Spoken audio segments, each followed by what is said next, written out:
Hello and welcome to Meet Our Makers, an artist interview podcast produced in association with Beats Per Minute. I'm your host, Jeremy J. Facette. And on this episode, we get to meet Edith Frost. Now, if you listened to my last episode with filmmaker Azazel Jacobs, you probably heard me talk about playing catch-up with a couple episodes that were recorded earlier this year, but just kept getting delayed with posting, and now here they are, and I'm so sorry to my gracious guests, but this is the second of those two. The iconic folk underground hero, Edith Frost, released her first record in about 20 years earlier this year, and this past June I got to sit down with her and chat about it. It's called In Space. It is out right now on Drag City, and it finds the singer-songwriter playing a lot more keyboards, but really keeping things pretty stripped back, and it didn't really sound like any time had passed. And we talk about that here. We talk about what it was like, the long journey it was for her to get back to releasing music, and then once she decided to, the journey it took to even create this record, which took place over many years. We talk about what music means to her now, and also kind of what led her away and back.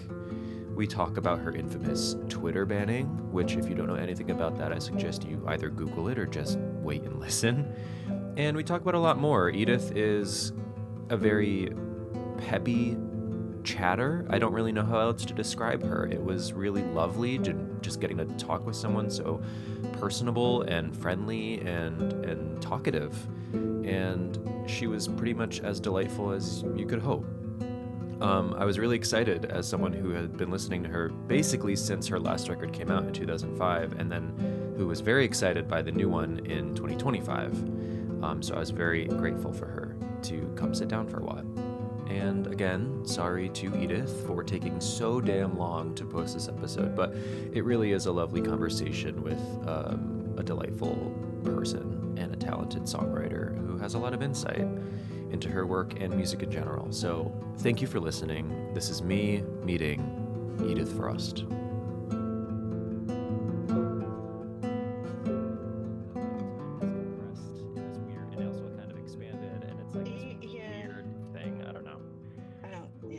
But I'm glad you're here. I'm glad you're here with me in the now. I was hopeful to get you on back in the end of winter when your record was coming out, but I'm glad you're here now. We should mention your newest album, In Space, came out in February on Drag City, and it has been a very long time since I forgot that we've been able to say that. Going to be listening, and you're having to say things. Yeah, I have to say things.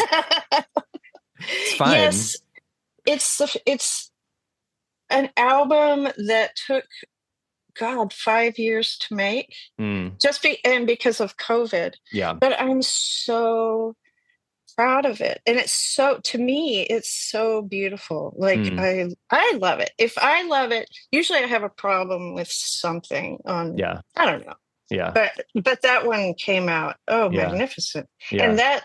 It's a lot of Mark Greenberg having the time and putting the care into it, just to finesse every little thing about it.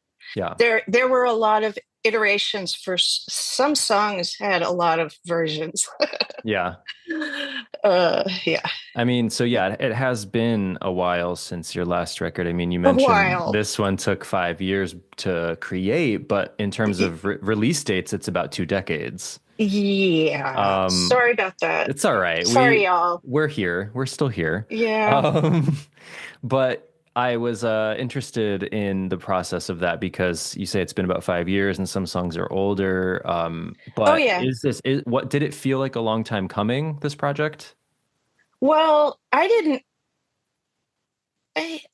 know that it was going to be a real record. I mean, we did, I think, three or four sessions in Chicago. The first one was with Seema Cunningham, and we did about 4 or 5 songs. And that was kind of like a trial run, to see, like, can she still sing? Can she do it? Mark had been bugging me at least once a year And for 20 we should years. say that's Bless his Mark. heart. That's Mark of Mark Drag City. Greenberg. Mark Greenberg is an old bandmate of mine. He was probably still is in the Cocktails, which is a Chicago kind of stalwart. Anyway, he is now working. He works as the, I guess, engineer or the manager, studio manager of Jeff Tweedy's studio, The Loft in Chicago.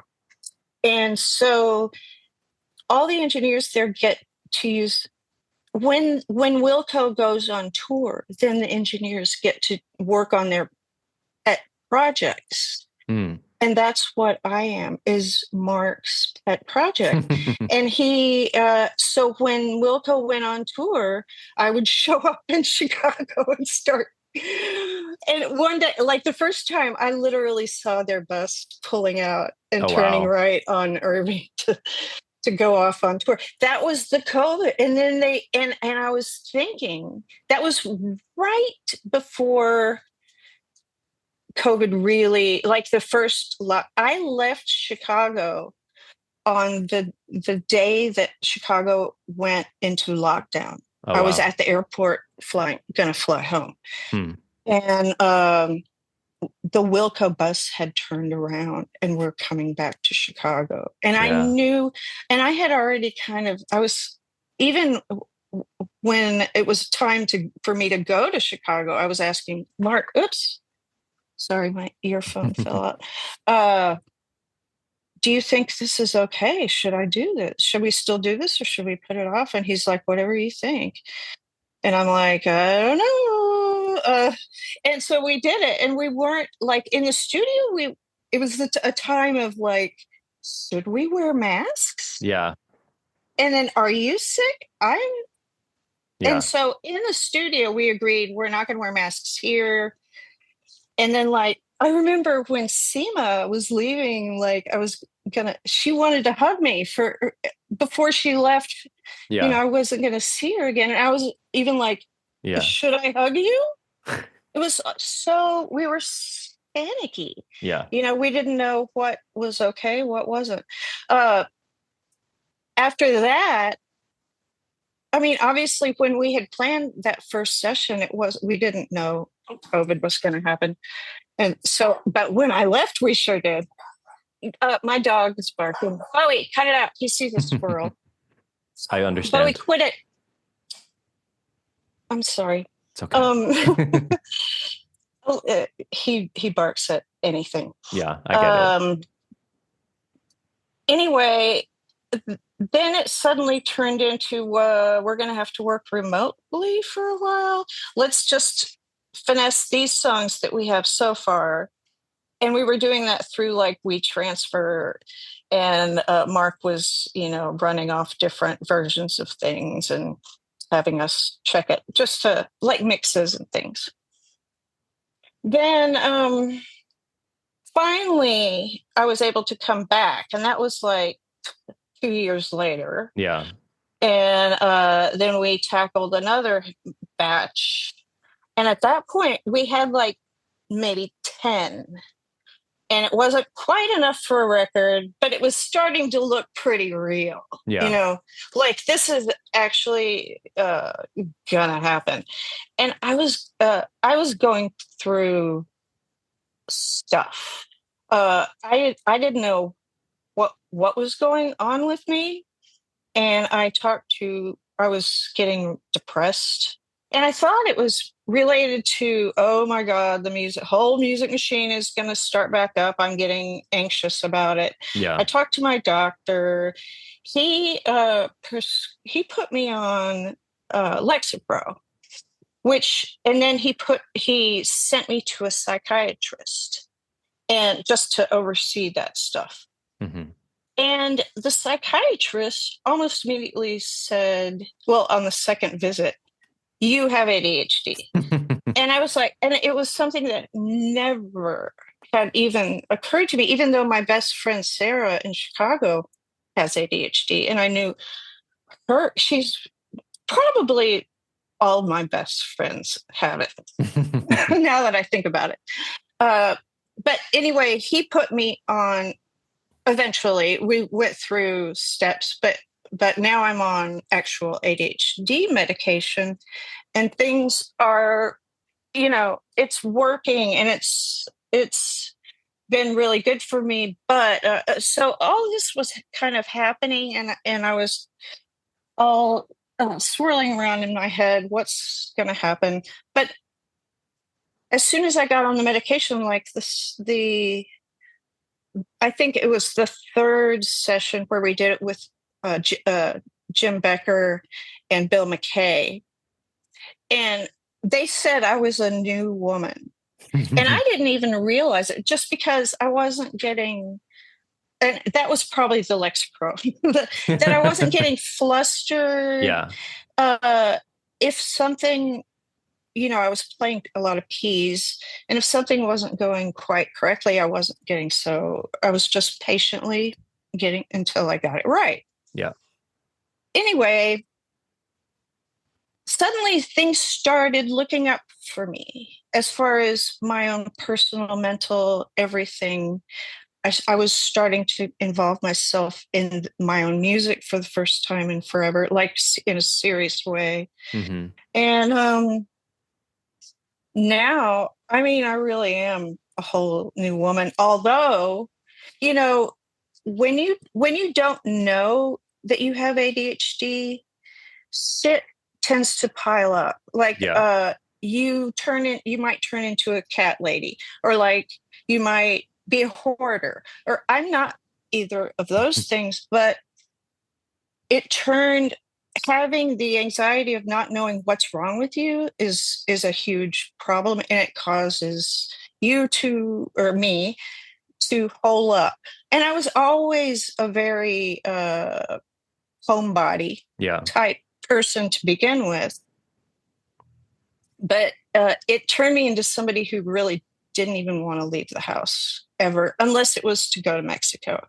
And so if I go to the airport, that's fine. Okay. But and when I'm in Mexico, for some reason, I walk around, I'm fine. I participate in the world fully. Yeah. And I think it's because, like, no car, I have to walk. I'm forced to walk everywhere, and there's restaurants all around me. So I have to participate in the world more. Yeah. By the way, I grew up in 6 years in Guadalajara as a kid. And so Puerto Vallarta was the nearest beach town when we were living down there. And so we would go there. And so I have a place now in Puerto Vallarta, which is kind of, I've been going there since I was a kid, in the 70s. Excuse me. And where was I?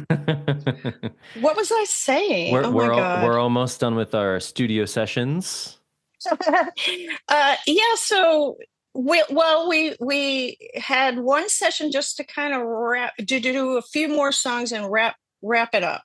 Yeah. And then the mixing, Mark did it. We did that remotely. Okay. Which was the first time. Well, we did some in the studio as we were going, but the final stuff was remotely, and through listening to things he was sending us. It was him and Ryan Murphy co-produced this. We put it as co-production, even though, like, Mark did all the work.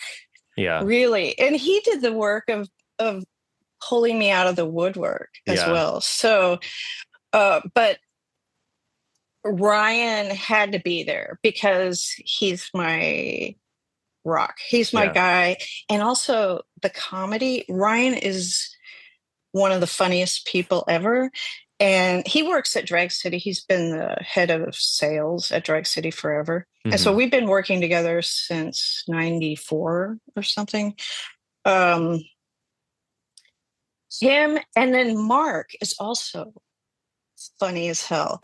And when they get together, it's like a comedy team, and they're shooting jokes off, riffing off each other, and it gets so funny. So that's I had to have Ryan there in order to get the laughter, because that if I'm laughing, then I can carry on no matter what. Yeah. You know? I mean, were Yeah. you at all, was there any trepidation with re-entering the studio and like getting back to making a record? Studio is, see, the loft is very, very comfortable, Okay. and you feel at home there. It's very cozy. And I mean, it's large, but it's very homey. Yeah. And so that didn't bother me. And working with Mark, it was just me and Mark and Ryan and Yeah. maybe one other person. And so that didn't bug me. It was fun. It was like playing, Mm. playing around. The trepidation comes from the whole music business, getting back into the business of it, Yeah. which was just like, how is Yeah. that? How am I going to manage this? Yeah. You know, and I had obviously told Ryan and told Drag City as soon as this was becoming apparent, the diagnosis thing, Hmm. and they were just like really cool about it. Like I was like, I don't know if I'm going to be able to support this record through touring. Yeah. I am digging myself out of this hole that I have dug for 20 years, but we'll have to take this one step at a time. And they were just like, that's fine. Yeah. In the old days, I felt like they were slave drivers. Like, well, they would suggest things and I'd be like, no, I don't want to. Yeah. And then they go, Edith. Like, I don't know. Like, I remember one time they asked if they asked if I wanted to open for Cat Power at Park West, which is a big ass, like, fancy venue for me. Mm. And I was like, no, I can't. No, no, no way. Yeah. And they were like, Edith, Did this you is a do it? good opportunity. You should do this. I was like, no, okay. And anyway, I think my reluctance back then was tied in a lot with, my mental condition that I didn't even know. I was Yeah. trying to grapple with everything. It's so different now. Now I'm so hungry to like get out there again.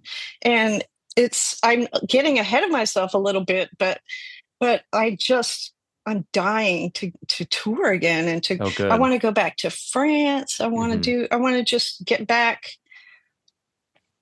to where, when I dropped out, I was so overwhelmed with everything that it was just, I cannot continue this. It's driving me insane, Yeah. you know? Yeah. I And mean, I didn't have the help I needed. I yeah. didn't, I was a kind of a baby band. I wasn't super successful. Like there's people on my label who are way more, touring more, but they're healthy. And they had their shit together. I did not. And I didn't know what it was going to take to get myself to that point. Yeah. Anyway. Yeah. So when It's a Game, your last record before this one came Yeah. out in 2005, was it a conscious decision then to step back for a while? No, not really. I moved to California, and I and by doing that, I separated myself automatically from the whole, like my whole crowd in Right. Chicago. And I was continuing, you know, for a year or two. I did one, I think I did the tour with Espers Hmm. after I moved. And I did a few shows in San Francisco. I was living in the East Bay. But then it just sort of fizzled out. I wasn't I was having, writer's block and not coming up with new tunes. The albums had been taking longer and longer to come out. Every album was a little bit longer than the one before. Yeah. And it was just every album. I remember when I was touring for Telescopic, one conversation I had with the driver in Europe, I was in Europe. I was telling him I've got nothing else. And I was almost crying. I was so frustrated with myself because I was having this writer's block thing. And I think it's subconsciously, uh, if you're unable to do your job well, then you don't want to do it, and you want to do something else. So, I don't know. It just happened. And gradually, Ryan is my main music mentor. Yeah. And he was not hearing new tunes from me very often. So, and he was realizing that part of the reason that I had dropped out was frustration with the business, which is his domain, and so he stepped back. Not like he was mad at me. He just wanted to give me space. Yeah. Now, Mark Greenberg, he wasn't going to give me space. Or he kept checking in with me at least once a year. Edith, do you have new songs? I want to hear. The world wants more Edith music. We want to hear more. His wife is a fan of mine, and she wants to hear more music, and he would bug. And then finally, a day came when he's just like, Edith, it's time for you. You have enough songs. When are you coming to Chicago? We're going to record. I'm like, okay. Yeah. So, where was I? Again, I lost my train of thought. Mark was coaxing you out. Yeah. But it's been just, I work with the sweetest, greatest people. It's so lucky that I got in with them first thing, in 94, when I first signed with Drag City, that was a good choice. Yeah. And those same people are the same people I'm working with now. And it's just amazing to me that this company has lasted as long as, and they really do have their shit together. It's such a lean and mean operation. Yeah. And they refuse to lose money. Dan Kay, one of the owners, is just such a good businessman, And anyway, I was very lucky to get in with this crowd of people. Mark, I've been working with, I think, since the second record. I mean, I knew him. No, he was wasn't he on? No, he wasn't on the first one. No, I think it was, anyway. The second record did not have Mark on it either, but I knew him by that time. Yeah. The second one, Telescopic, we went out to Virginia to record that with Neil Haggerty in a studio. He was working on a home studio, which we saw, but it wasn't quite ready yet. So we ended up doing it at a recording studio by there in Warrenton. But I was terrified. I didn't know Neil that well, and I didn't know how that was going to work. So I made Ryan come too, and even though he wasn't producing, he was the drummer, but he was also the translator between Neil, because he had toured. He knows Neil. Anyway. Yeah. No, it was a good choice, Drag City. I mean, you've been with them since the beginning. You've been with them since not long after they even began. Exactly. And not every label group would, after 20 years, say, yes, please, we will release your new record. We don't Um, even have a contract. It's always been just, do you want to? Okay. yeah. And that's Um, so rare and lovely. I know. Yeah. It's like who can you trust in this world? Like to Drag just City, do apparently. handshake. Yeah. It's amazing Yeah. to me. Yeah. No, I've been a fan of that whole label for a while. I mean, that's Joanna up on my wall. Like Oh, wait, I move your head. that's from the Divers Oh, okay. stuff. So, Huh. I like my Drag City and I love Joanna, by the yeah. way. I've never met her, but Yeah, me I love her neither. music. So yeah, after 20 years, they said, we will release this new record of yours in space. And it sounds like it was, even though the songs kind of came from maybe various points in the past, from the All of break. the records do, though. Yeah, okay. Every record is like just I have Yeah, a big old folder full of songs, and we're just kind of cherry picking the best right. ones for any record. And some, like for instance, there's one song, Hold On, which is the one we did the video for. I wrote that when I lived in New York in the Oh 90s. wow. Yeah, it's so old. There is actually, I think, a demo version of that on my SoundCloud if you care. Oh wow. But yeah, Hmm. there's I call that my junk pile because it's trash.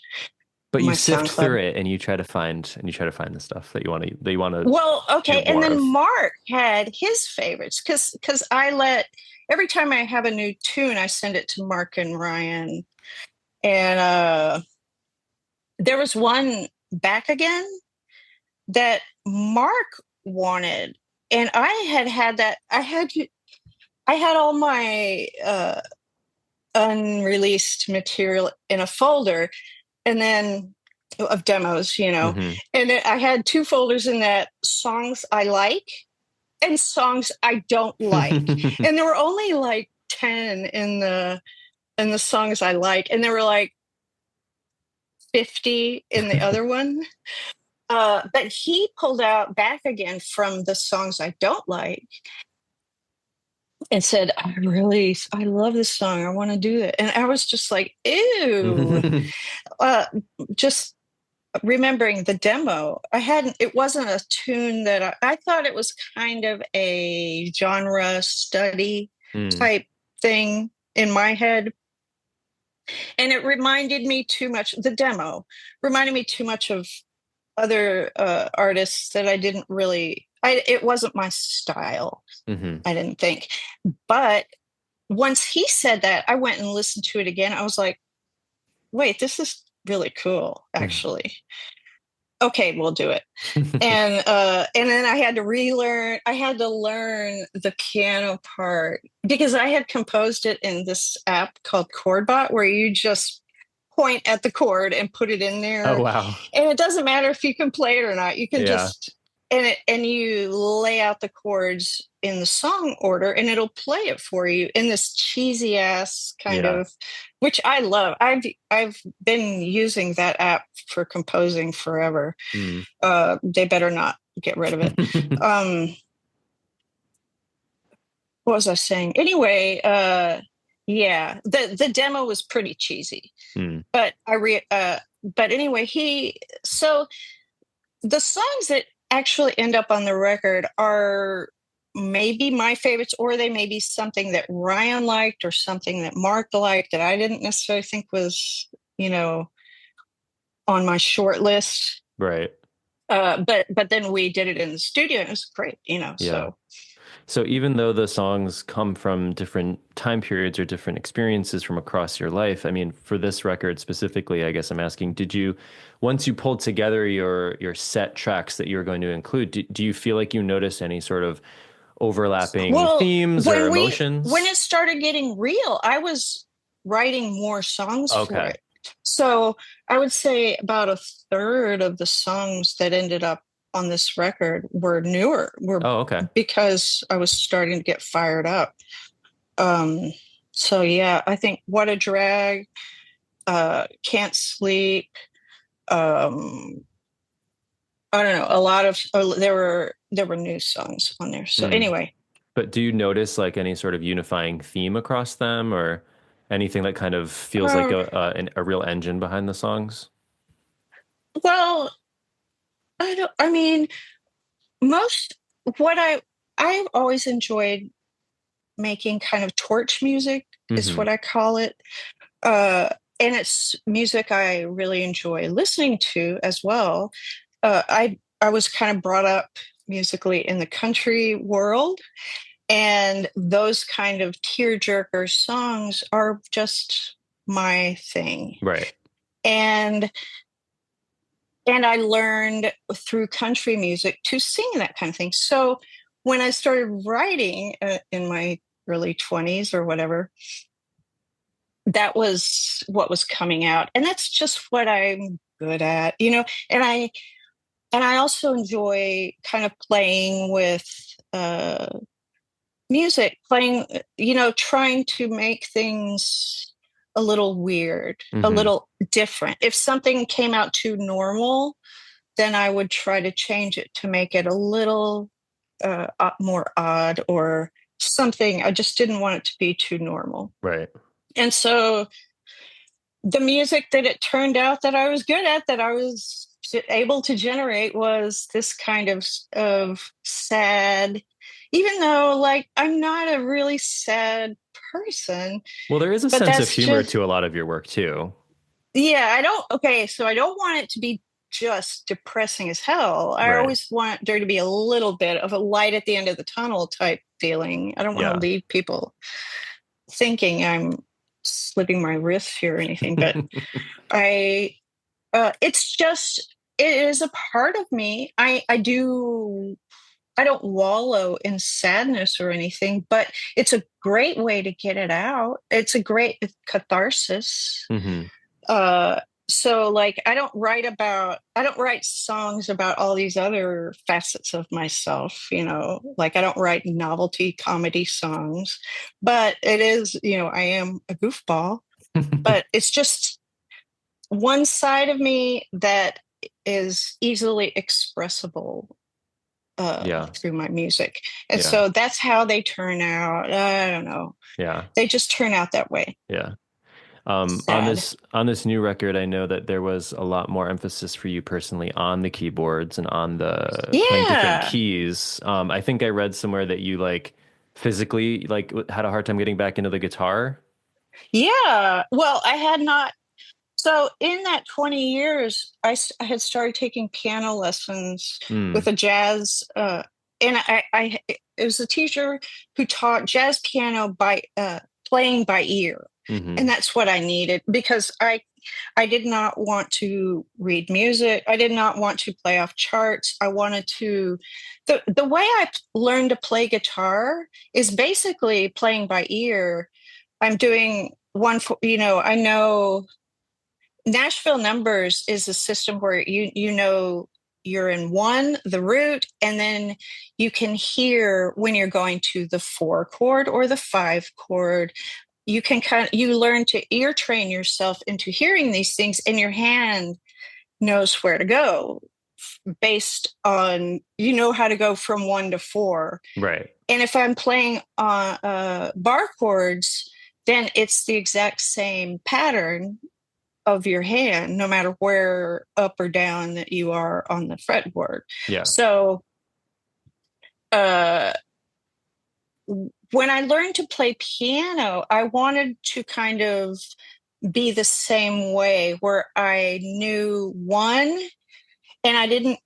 I wanted to be able to do this in any key the way I can do it on guitar, Hmm. and just to be able to recognize for the 4 chord and play it, and then what's coming up. So what I was doing to get myself trained that way is I was creating progressions like 1 4 5 1 6 2 5 1, whatever, and then creating charts in this app called iRealB, um, where it would do that progression in all 12 keys. Mm. And you can, in that program, you can, and so it'll play it with like a backing track, like drums and a Oh, okay. guitar or whatever, and you play along.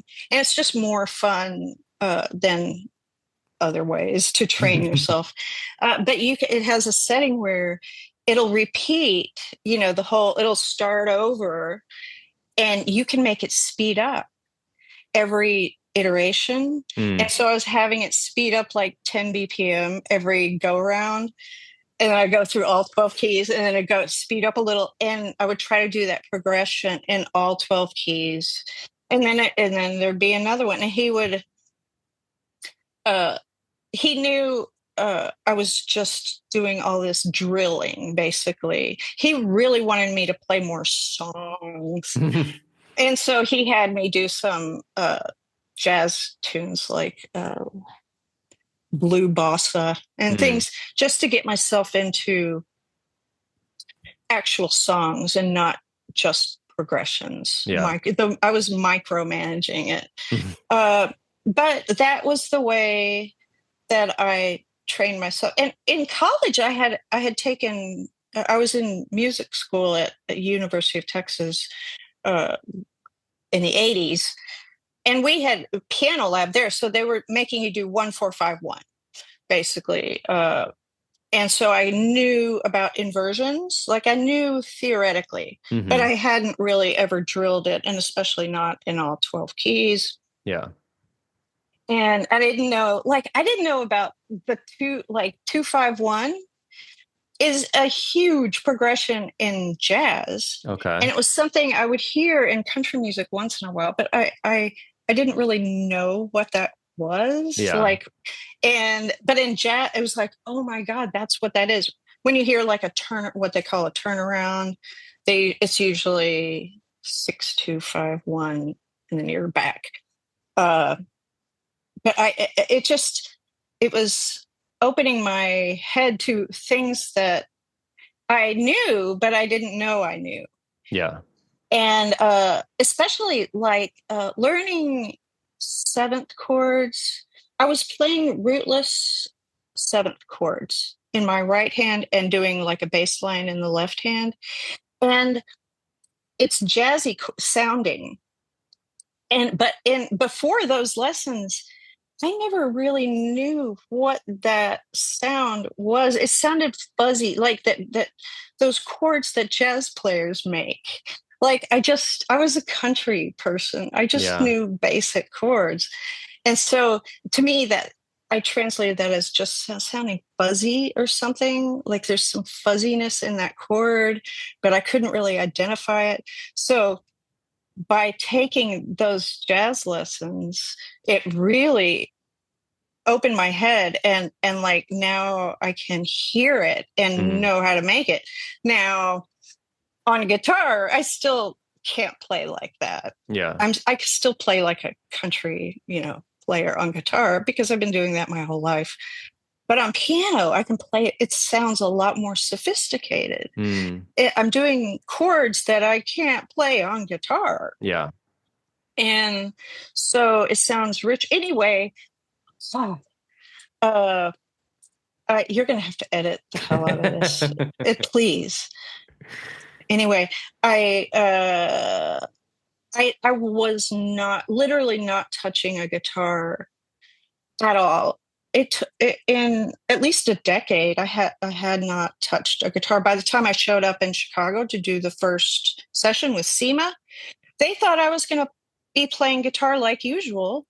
And I was like, I can't. I don't have calluses. Yeah. I have not touched a guitar. I don't have the muscles anymore. Right. Seema, you're going to have to do it. Sorry. And and so she did all the guitar on there. But she's a genius guitarist. She can play so many instruments. She drummed. Mm. She sang, obviously. Anyway, Yeah. It's but interesting. I was It's only interesting playing that keyboards. it's Yeah, interesting that you had someone else do your guitar parts on this I record know. because it doesn't sound like it. Like it sounds like how you used to play, like even just Well, the I way it's feel like when played. I play keyboards, it's still got that Edithy kind of lope to it. Yeah. Mark calls it the lope. I That's like the that. element. Uh, I tend to, my sense of rhythm is very diggity, diggity, diggity, um, flippity cloppity. That's my natural, my first drummer when I was in Chicago was Glenn Cochi, and he, who's now the drummer in Wilco. Okay. And he told me that was really cool, that I had this like swing naturally. Yeah. And he's like, don't lose it. But to me, it's very difficult to iron it out and to play straight without the swing. Yeah. And so Mark would be like, Edith, we want this one straight. Can you play just straight? Don't swing it. And for just this one, I know you can do it. I believe in you. That's funny. 1 minute. But it's like the plank. It's like doing the plank. Yeah. Because trying to straighten it out. Yeah. What was I saying? Anyway. The Lope. I like that. The Lope. That's what he calls it. Yeah. But I have that naturally. And it's very difficult to play without the swing. Yeah. So you mentioned something quickly earlier. You mentioned Twitter. We don't need to get too deep into the. Yeah, we don't need to get too deep into the weeds. I got mad at it. That. I got very mad at it. I was already, even before all that. Yeah, we should say you were quite famously banned from Twitter. Yeah, a couple of years ago. But I kind of wanted to be. I was kind of begging for it. Yeah. And by that time, I had already set up my Mastodon account. Mm-hmm. Twitter became really toxic for me. Yeah. And I really wanted out. And so when that guy showed up, I was like, that's it. That's my cue to get out of here. And so I set up the Mastodon, and then I threw a shit fit on Twitter, and I changed my avatar to his face with a little frowny. And I did that in like not paint, whatever. Anyway, and within like 1 hour, I was banned. Yeah. As soon as I did, I was stunned, even though I did it on purpose and I was kind of aiming for that. The speed of it and the finality of it was just like, oh, wow. Yeah, his robots were out to get you. They really did it. Yes.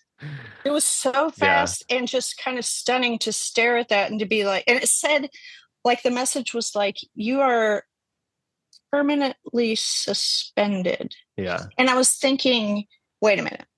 Suspended implies a return, non-permanence. Yeah, but permanently, I don't get it. But and it said you can appeal with this link here. And I was like, "Fuck you! I'm out of here." Yeah. And Mastodon is so. Or just the Fediverse in general, it was such a breath of fresh air and such a relief. Mm-hmm. It's like when you sign, you're following people and you see those people, you're not getting, there's no algorithm. Yeah. You're not getting all this trash that you didn't sign up for. Right. You see people, things that other people retweeted, they call it. You can see that, So if there's outside links, it's because one of your friends posted it. Mm-hmm. But there's no ads. It's paid for by the people who are using it. I donate to my host, to the server, and it's all like volunteer. There's no corporate stench to it, and to me. Once I experienced that, and just it all the musicians on there and the music going around, it just, my head exploded. It was so great. I was suddenly in this really awesome community. And that on Twitter, it's there, but it's kind of hard to hear it amongst the noise. Yeah. Yeah. And so when I went to Mastodon, it was like, forget it. I'm never joining another social network that is owned by someone Right, right. at all. I'm, Yeah, I'm only, I want my content to be mine yeah. and under my control and not be subject to banning, if I pop off with something, If you make a poop uh, joke. yeah. Yeah, I remember when that happened because it was kind of funny that like You that were on Twitter while, well, I was, but I don't remember seeing your posts live when they occurred, but when the right. news broke of it, it was so funny to me because I had already been, a fan of your work for many years and it had been so long since we've heard from you, but like this Twitter banning got you like 5 minutes of fame like out of Yeah, nowhere and I was like, "Oh, the cool." label was delighted. I'm sure. I had a single around the same time, but Yeah. it was like, yes, get Yeah. your stuff. And then, Damon Krakowski, how do you say his last name? From Damon and Naomi. Oh, yes. He was my hero on Twitter. He got a huge bug up his butt about me getting banned, and he started, complaining about it, and that got the attention of Pitchfork, Right. and then Pitchfork did a write up about it, and I hadn't released anything in forever, and suddenly I was like, Yeah. and so it was great fun, So funny. It's so funny. so Um, much fun. yeah, it's one of those little like It was chapters like of a the blaze of memoir. glory, Yeah, leaving in so funny. It's like you're leaving with your middle fingers up. both of them, yeah, Yeah. extended. But it So, wasn't original. I mean, Doja Cat had done that already, and I yeah. was just kind of jumping on a bandwagon for Yeah. that. Well, parodies But were becoming common at the time. and yeah, I love that glass you've got. Oh, thanks. Anyway, Yeah. pretty. Um, yeah, but that was fun. Yeah. If I had to, one time I was able to do that when the day in 1994 that I got a phone call from Ryan Murphy from Drag City. I was at work Mm, and in New York. I was working at a place called Muse, which was a music database thing. And I hated my job. And I was also doing a side hustle of HTML. mm. And so I kind of wanted to quit. Uh, and Ryan calls me. We start a conversation. They wanted to release the 4 songs that I had sent them as a demo. Right. And I was like, really? Okay. Anyway, I hung up the phone. I walk into the manager office and I go, I'm going out to lunch and I'm not coming back. And he looked at me. He's like, bummer. Mm, And so that was my way of I was able, that was my blaze of glory. right. That, yeah. So that was fun. That's funny. Um, so yeah, so it has, we're happy that there's a new Edith Frost record. It has been Yes. 20 years since It's a Game, and also I noticed while I was compiling my notes for this chat, it's been almost 30 since Calling Over Time, which is your debut record, because that came out in Really? 90. Yeah, that Oh, came out in 97. 7. So we're close, Oh, wow. which is weird. Well, it feels like 40, actually. Well, the break probably messes also with your like Yeah. with all of our Yeah. time, But understanding. it's funny, like all of those records, and we were all conscious at the time of making a record that was going to last, Hmm. that was going to not going to sound dated in 5 years, Hmm. that was going to, and because we took that care, all of those records are still good, Yeah. and they're still trickling out. They're selling. Even that first record is still selling Yeah. because it's still good, and it's not it doesn't sound old. It No. sounds, to me, I don't know. And Maybe, then does it sound no, 90s? no, I mean, I don't know. I don't think so. But Yeah. also, it's funny you say that because, like, when listening to In Space, um, obviously it sounds contemporary in the sense that it's very immaculately produced, it's very clean, but It's it does, cleaner than any of the other right? But records. it Yeah. does sound like not 20 years has passed. It does sound like, it's been 3 years A since it's a game. continuation. Yeah, Yeah.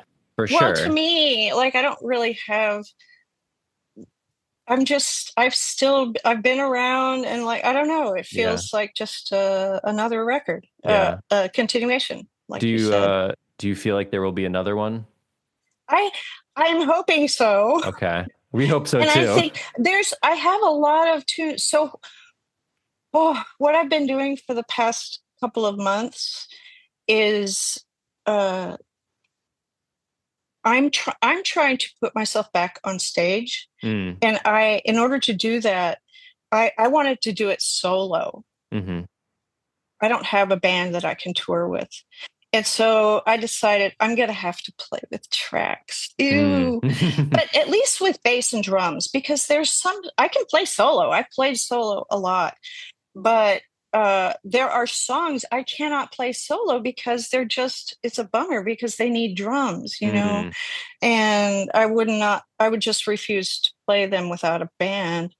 And there's other songs I would just they were just too, I hadn't worked on them enough, or the band didn't know them, or they were just would never show up. Anyway, I've been going through all of my whole career of repertoire and setting up just the basic bass and drums, if drums are needed, and then one other instrument which I've been using, omnichord, and Mm. I'm playing guitar and singing to Okay. this. And there's omnichord is the new. I've got three of them. Oh my god. Uh, of different vintages. But the new one, the sounds on it are gorgeous. It Mm. has a beautiful vibraphone sound. It has piano that sounds great. Mm. It's got harp. It's got Celeste. All these great, in addition to the classic omnichord sounds. Right. And so, using that one instrument, I was able to create a third track. There's bass, drums, and then something, either like a vibe sound or a piano sound or something on omnichord. And then it's all set up so I'm playing guitar and singing. Yeah. And I put a little bit, I thought it would be too karaoke, but I put some harmonies, because that's something that really bugged me playing live. Is Yeah. I harmonies to me are so essential to the songs. Yeah. Anyway, I put some on there. I didn't overload it because it's just a step too far, but for the choruses and things, Yeah. and where it just needed to happen. Yeah. I've only done a few shows where somebody was able to sing with me. Mm. uh, I did a tour with Archer Pruitt one time. He was drumming for me, and then he would do his show, but he popped out with harmonies. I didn't even know he could do that. I didn't even know he could sing that high. Well, I guess I knew, but because of his records. But yeah, he just knew the songs well enough that he'd heard them often enough that he was able to sing. And then also Lindsay Anderson, who played on It's a Game. We did an album release show, and she sang for Mm. that too. And it's so heavenly when I hear the proper harmonies, Yeah. on Yeah. there. It's so huge for me. Yeah. Well, I hope that show shapes up because it's been a while since we've Well, had an it Edith is. Ross tour. Well, we have the first show. It's going to be announced tomorrow, Oh, fun. and in a very obvious city. We'll just say that. Okay. No, I'm playing Chicago pretty soon, Okay. and it'll be announced tomorrow. Okay, cool. That's exciting. And this is going out. This is going out after tomorrow. Yeah. So We can it's talk all about June 21st Okay, at the cool. Hideout. Cool. And that is going to be the the the test. Mm-hmm. Can karaoke Edith work? Will it fly? I don't know. I hope I think so. it sounds, I've been working so freaking hard on it, polishing it up. It sounds so cool to me. It doesn't sound like the records Yeah. because it sounds more like my demos, Yeah. Well, that's which kind of are neat too. 4-track affairs, Yeah. with electronic drums, a bass that I play. You can tell it's me. It doesn't sound very like karaoke production. It's not at all. It's a lot more like my demos sound. Yeah. And it's so much fun because a lot of these songs sound very different from how they do on the record. I have every song tracks for that I can perform every single song on the new album. Oh, fun. Which is crazy because none of the other, I was never able to do that for older albums, like every song. Yeah. Cool. And some of them are really sparse. Some of them don't have drums, and so I'm hearing just a click, but it has the bass. Yeah. So it's not. I don't know. I really, really hope it works because I've worked so hard. Like I've never done. It's like the biggest project to recreate your entire catalog almost. I'm up to 57 songs now, and I'm about 2/3 the way through my whole catalog, I think. But that's really great because that means that you can even, like, if you went on a multi-stop tour, you can pull out whatever. Yeah. If somebody yells for a song, I can play it. Yeah, that's pretty cool. For the first time. And like usually I would go, any requests? Oh, anything but that one. Yeah. Yeah. I can play any song except that one. Yeah. But now you'll have a whole arsenal of songs ready to go. So exactly. That's cool. And I can play variety. I can pull out different songs, have different, and obviously I'm going to sound different, depending what guitar tone I'm using or whatever. Yeah. But well, cool. I'm really excited to play it. It's a lot of fun to do this. I'm glad you're excited to get back to the stage. Yeah. Yeah. That's really nice. I've never been excited to get on the stage in my whole life until now. Well, good. That's good. And I was always a reluctant performer. I understand. But it helps that you have this new record that you're that you're so proud of, and great material to pull from. Yeah. For something like this. So yeah, we should specify again. In Space is your newest record. It's out now on Drag City, and I hope people go check it out if they haven't already. And hopefully check out your shows. There's a video. There's a couple of free songs, or at least one free song on Drag City, and with a video called "Hold On." Mm-hmm. Yeah. I keep getting confused because I have an older song called "On Hold." Oh yes. And it was kind of a joke that I would do. Hold on. I already have one called "On Hold." Might as well. You should do a medley when you're on stage. Well, now I can if I want. I did put "On Hold" on these tracks, so I have that. Looking forward to it. Everything's sounding so cool. I wish I could play you some, but because I made guide vocal versions so Ryan could hear what I was doing, and he really liked it, which is something. Yeah, because he's Mr. like traditionalist. You need a band. So the fact that he actually thought it was cool, means a lot to me. Yeah, you're like, no, I don't need a band. I can play all that myself. Yeah. Go around solo. All right. Well, thank you so much, Edith, for chatting. This was so fun. Thank you so much for having me. Yeah, I'm very honored. I'm so grateful that you came to hang out for a little bit. Yeah. All right. So hopefully I'll see you from the stage. Very I soon. hope so. That'll be so nice. I'll play Connecticut. Yeah, Where I have mean, I played? hey, In New Haven, yeah, I played. there's some New Haven venues you could pop up at. One time I showed up, and it turned out the club had burned down the night before, Oh my and God. they had moved our show to another Oh wow. venue. Yeah, I was like, oh, Oh, yeah. okay. Hopefully that doesn't happen here. No, but there's always another venue. Yes, there are always other places. That's two clubs that I've played at that have burned down. Oh wow. I'm not saying, I'm just saying. Okay. Let's not make it 3. Yeah, no. Okay. All right. Take care, Edith. Thanks so much for having me. Okay, take care. Bye. Bye-bye.